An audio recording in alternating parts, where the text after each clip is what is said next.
SSC ने एक बड़ा बदलाव फिर कर दिया, सिलेक्शन प्रोसेस में कह लीजिए, एग्जाम पैटर्न में कह लीजिए।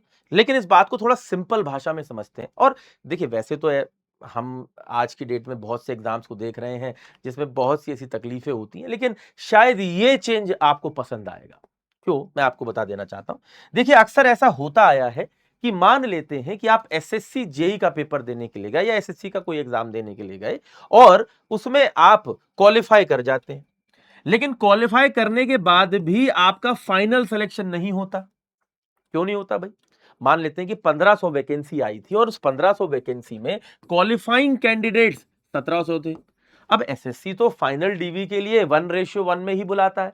मतलब 1500 वैकेंसी है तो 1500 बच्चों को ही शॉर्टलिस्ट करके बुलाएगा, उनके मार्क्स, उनके मेरिट के बेसिस पर। तो भाई 1500 बच्चों को बुला लिया उसने, उनका डीवी करवा लिया, भाई डिपार्टमेंट अलॉट हो गया, सब कुछ हो गया। लेकिन कई बच्चों को मान लेते हैं वो डिपार्टमेंट जो उनको मिल रहा है उनकी मेरिट के बेसिस पर वो पसंद नहीं आया, तो उन्होंने उसको ज्वाइन नहीं किया। अब मान लेते हैं ऐसे 200 बच्चे हैं जिन्होंने इसको ज्वाइन नहीं किया, तो ये 200 सीट तो खाली रह गई ना। खाली रह गई कि नहीं रह गई? अब ये 200 सीट खाली रह गई तो ये 200 बच्चे जो यहां पर एक्स्ट्रा क्वालिफाई कर रहे थे उनको मिल सकती थी। मिल सकती थी कि नहीं? कह रहे हाँ सर। तो इन्होंने कहा कि भाई क्यों ना हम एक नया फ्रेमवर्क बनाएं, एक नया सिलेक्शन प्रोसेस बनाएं, और उसी को इन्होंने नाम दिया स्लाइडिंग फ्रेमवर्क। और इन्होंने अपने स्लाइडिंग फ्रेमवर्क में कहा कि हर साल हमने ये देखा है कि large number of vacancies Anfield रह जाती हैं। प्राइमरीली क्यों? क्योंकि बहुत से बच्चे डीवी में आकर नहीं होते, या फिर जो डिपार्टमेंट उनको अलॉट होता है वो उनको ज्वाइन नहीं करते। तो इसलिए हम स्लाइडिंग मैकेनिज्म यहां पर जारी कर रहे हैं। इसका ऑब्जेक्टिव है मैक्सिमम वैकेंसीज को फिल करना, ठीक है ना, और फेयर और मेरिट बेस्ड अपॉर्चुनिटीज बच्चों को प्रोवाइड करना। वैकेंसी जो अनफिल्ड रह जा रही हैं, ठीक है ना, कोशिश करनी है एब्सेंटीज बच्चों की वजह से या नॉन ज्वाइनिंग बच्चों की वजह से वो अनफिल्ड ना रह जाए, ठीक है ना। और एक सिंगल री एलोकेशन सिस्टम बनाना जिससे कि बच्चों को दोबारा मौका मिल सके, ठीक है, और वो वैकेंसी ज्यादा से ज्यादा भरी जा सके। तो इसके लिए इन्होंने क्या किया? इन्होंने कहा सबसे पहले एक फर्स्ट राउंड एलोकेशन होगा, ठीक है ना, मतलब FRTA राउंड होगा जिसमें एक initial allocation based on candidate preference होगा कि भाई आपने जो प्रेफरेंस चूज करी थी उसके बेसिस पर आपको क्या कहते हैं जो डिपार्टमेंट मिल सकता था वो अलॉट कर दिया जाएगा। और उसको पाने के लिए सबसे पहले आपको एसएससी के रीजनल ऑफिस में जाना होगा जहां पर आपका आइडेंटिटी वेरिफिकेशन होगा, ठीक है ना। आधार बेस्ड आइडेंटिफिकेशन होगा, उसमें आपसे आपका आधार से आपका भाई आइडेंटिफिकेशन किया जाएगा, आपकी लाइव फोटो खींची जाएगी, फिंगरप्रिंट आपका देखा जाएगा, जिससे कि आपको पूरी तरह से वो वेरीफाई कर सकें।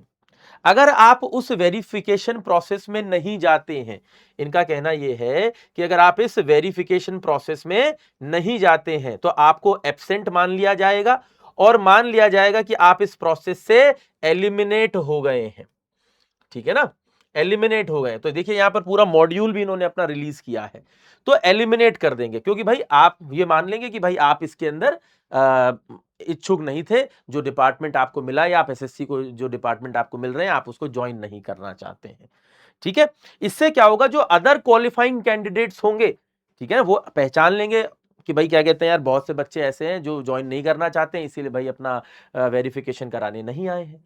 तो जो एडिशनल और बच्चे जो क्वालिफाई कर रहे थे उनको ये क्या कर लेंगे, उस लिस्ट में शामिल कर लेंगे, ठीक है ना। और जब ये आप वेरिफिकेशन कराने जाएंगे तो इसके लिए आपको मौका दिया जाएगा डेट और टाइम और स्लॉट चुनने का, ठीक है। तो डेट्स, टाइम और स्लॉट चुनने का जो मौका दिया जाएगा आप उसको चुनेंगे। The module ensures the only eligible qualified candidates can proceed with the verification process by selecting their preferred city, state, date and shift. तो भाई आप गए, आपने भाई अपना वेरिफिकेशन करा लिया, नहीं कराया तो आप इस प्रोसेस से एलिमिनेट हो गए। This feature is only available to qualified candidates, ठीक है भाई, नॉन क्वालिफाइड कैंडिडेट्स को मिलेगा ही नहीं ऑप्शन। तो आपके डैशबोर्ड में जाना है, आपको स्लॉट बुकिंग करनी है, जो वेन्यू आपको मिलेगा वहां जाकर आपको अपना कंफर्मेशन कर देना है। जब आप जाएंगे आइडेंटिटी वेरिफिकेशन होगा, आपने वेरिफिकेशन कर लिया, ये देखिए इन्होंने इसमें दिखाया भी है, ठीक है, कि भाई कैसे कैसे आप करेंगे। तो इनका अंदर अपना पूरा एक व्यू स्लाइडिंग वेन्यू डिटेल्स, तो वो पूरा आपको मिलेगा, आप वहां जाएंगे अपनी वेरिफिकेशन करा लेंगे, ठीक है। फिर वेरिफिकेशन कराने के बाद भाई स्लॉट बुकिंग हो गई, आपने जाके भाई अपना जाके स्लॉट आपको मिला, 3-4 स्लॉट में से जो स्लॉट है कि सिटी है वो अपना जाकर के फिक्स कर लिया, ठीक है, ये देखिए पूरी स्लॉट ऐसे कि इतनी तारीख को कैसे कैसे ये सारी चीजें इसके अंदर आपको रहेंगी। ठीक है, आपने अपनी डिटेल्स वगैरह जाकर, अगर आप इस प्रोसेस का हिस्सा नहीं बनते तो मैं फिर बता देता हूं, इसमें आपको फिर दूसरा जो स्टेप है वो चुनना होगा कि आपको जो डिपार्टमेंट मिला है आप उससे खुश हैं। अगर आप खुश हैं तो आप फिक्स सिस्टम को क्या कर सकते हैं, ऑप्ट कर सकते हैं, क्योंकि इसमें दो सिस्टम दिए गए, एक फिक्स और एक फ्लोट सिस्टम। दो सिस्टम दिए गए, एक फिक्स सिस्टम एक float system. Fix accept current allocation is final, कि भाई आपने कहा कि भाई जो डिपार्टमेंट मुझे मिला है मैं खुश हूं और मैं इसी को ज्वाइन करना चाहता हूं, आपने फिक्स को ऑप्ट कर लिया, आपको कोई अपग्रेड का मौका नहीं मिलेगा क्योंकि आपने फिक्स चुना है। लेकिन आप दूसरा सिस्टम अगर चुनते हैं, मान लेते हैं कि आप क्वालिफाई हो गए थे और आपने कहा यार मुझे अभी बीआरओ मिला है, लेकिन अगर मैं फ्लोट चुन लूं, और कुछ बच्चे ऐसा हो सकते हैं कि सीपीडब्ल्यूडी उनको मिला हो लेकिन वो ज्वाइन ना करना चाह रहे हैं, या उनको सीडब्ल्यूपीआरएस मिला हो या एमईएस मिला हो, वो ज्वाइन ना करना चाह रहे हो, किसी दूसरी सरकारी ऑर्गेनाइजेशन में काम करते हैं या उनकी प्रेफरेंस कुछ और है। ठीक है, तो उन्होंने भाई उन्होंने नहीं चुना, उन्होंने नहीं आइडेंटिफिकेशन वेरिफिकेशन कराया। ठीक है, तो वो क्या कर सकते हैं, फ्लोट चुन सकते हैं, जिससे कि अगर सीट बन जाती है, ठीक है, क्योंकि बहुत से बच्चे ज्वाइन नहीं करेंगे, बहुत से बच्चे एब्सेंट हो जाएंगे, उनकी जो सीट खाली रह जाएगी, अगर आपकी मेरिट के बेसिस पर और आपकी प्रेफरेंस के बेसिस पर फ्लोट सिस्टम में आपको मौका मिल गया तो आपका डिपार्टमेंट अपग्रेड हो जाएगा। ठीक है ना, लेकिन अगर अपग्रेड हो जाता है और उसके बाद अगर आप ज्वाइन नहीं करते हैं तो ना आपको पुराना डिपार्टमेंट मिलेगा, ना नया जो नया अपग्रेड होकर मिला है, ना पुराना कि भाई मेरे को जो नया मिला है अब मैं वो नहीं चाहता, ना ना मेरे को तो पुराना दे दो ना, ऐसा नहीं होगा। फिर नया भी गया और पुराना भी गया। ठीक है ना, या तो फिक्स जो आपको मिला था आप उसी से खुशी खुशी वो ले लीजिए, या फिर फ्लोट सिस्टम में अपग्रेडेशन डाल दीजिए और अपग्रेड होकर जो मिलेगा फिर या तो वो ले लीजिए। ठीक है ना, only one sliding round will be conducted, no waiting list और मल्टीपल राउंड्स।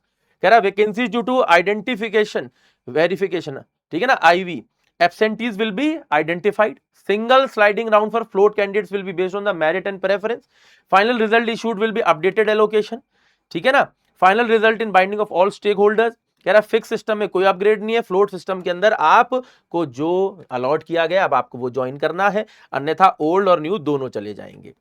ठीक है, इस तरीके से वो क्वालिफाइड कैंडिडेट्स को ज्यादा से ज्यादा मौका दे पाएंगे उस वैकेंसीज को भरने का। ठीक है, तो ये एक मुझे लगता है एक पॉजिटिव अप्रोच है।